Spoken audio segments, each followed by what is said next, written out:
বিসমিল্লাহির রহমানির রহিম। আসসালামু আলাইকুম। প্রিয় দেশবাসী, আজকে একটি ঐতিহাসিক দিন। দীর্ঘ প্রায় 15 বছরের দুঃশাসন, জুলুম, নির্যাতন থেকে মুক্তির দিন। এই বিজয়টা আমাদের কাছে অতি পবিত্র এবং মূল্যবান। আমি মনে করি যে আমাদের এই বিজয় লাভে স্বয়ং আল্লাহ আমাদেরকে সহযোগিতা করেছেন।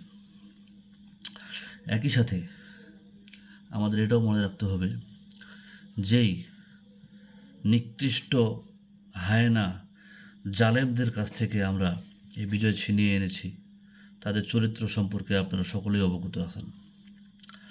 তারা একদিকে যেমন মানুষকে মারতে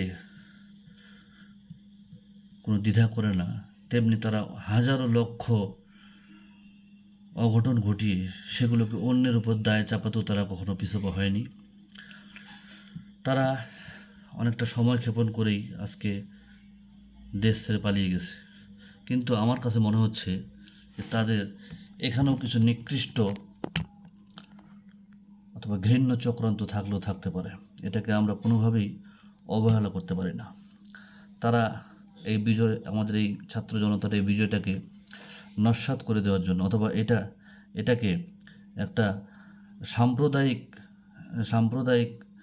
উস্কানির অথবা সাম্প্রদায়িক উস্কানিমূলক ঘটনা হিসেবে চিহ্নিত করার জন্য তারা সারা বাংলাদেশে যে কোনো জায়গায়, যে কোনো স্থানে সাধারণ মানুষের সাথে মিশে গিয়ে তারা এরকম কিছু ঘৃণ্য কাজ করতে পারে। যেমন সংখ্যালঘুদের ঘরবাড়িতে আগুন, তাদেরকে হত্যা করতে পারে, অথবা এমন কিছু কাজ যা বিশ্ববাসীর কাছে আমাদের মান মর্যাদাকে হেয় প্রতিপন্ন করতে পারে, আমাদের এই অর্জনটাকে তারা ধূলিসাৎ করে দিতে পারে। তাই আমাদের প্রত্যেকের উচিত, কষ্ট আমরা সবাই করেছি, আরও কিছুদিন না একটু সজাগ থাকতে হবে, চোখ কান খুলে রাখতে হবে। কাউকেই কোনো সন্দেহজনক কিছু করতে দেখলে সঙ্গে সঙ্গে আমাদের সেনাবাহিনীর যে সমস্ত নাম্বার আপনারা ইতিমধ্যে পেয়ে গেছেন সেগুলোতে যোগাযোগ করতে হবে। নিজে প্রতিহত করার সামর্থ্য থাকলে প্রতিহত করবেন, অথবা মানুষকে নিয়ে প্রতিহত করতে হতে পারে।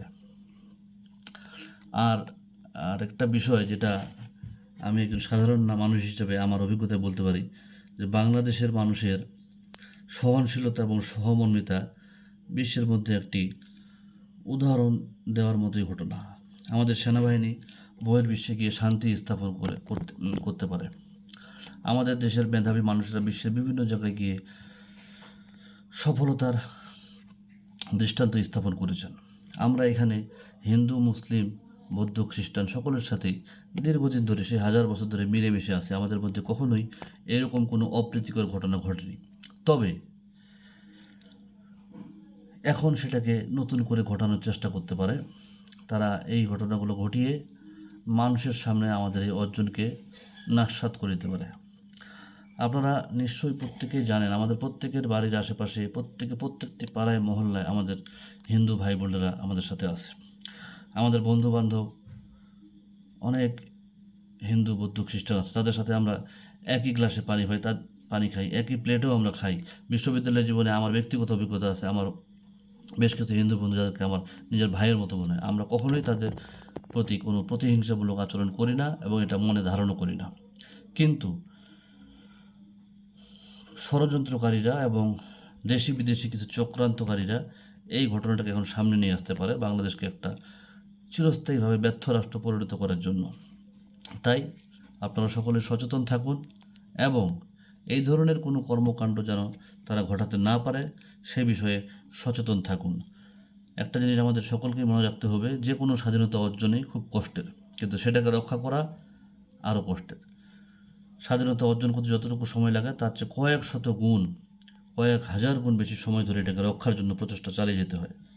আর এটাই জগতের নিয়ম, পৃথিবীর নিয়ম।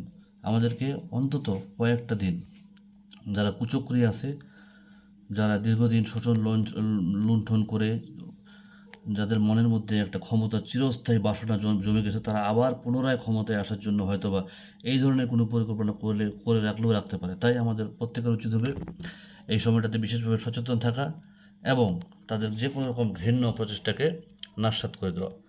তবে আমি যে বিষয়টাতে শতভাগ আশাবাদী সেটা হচ্ছে, বাংলাদেশের গণমানুষের উপর আল্লাহ সুবহানাহু ওয়া তাআলার বিশেষ রহমত আছে। তারা অনেক কিছুই চেষ্টা করতে পারে, তবে সফল হবে না। সফল ইনশাআল্লাহ আমরাই হব, আমরাই থাকব। সকলের জন্য শুভকামনা। আসসালামু আলাইকুম। শুভরাত্রি।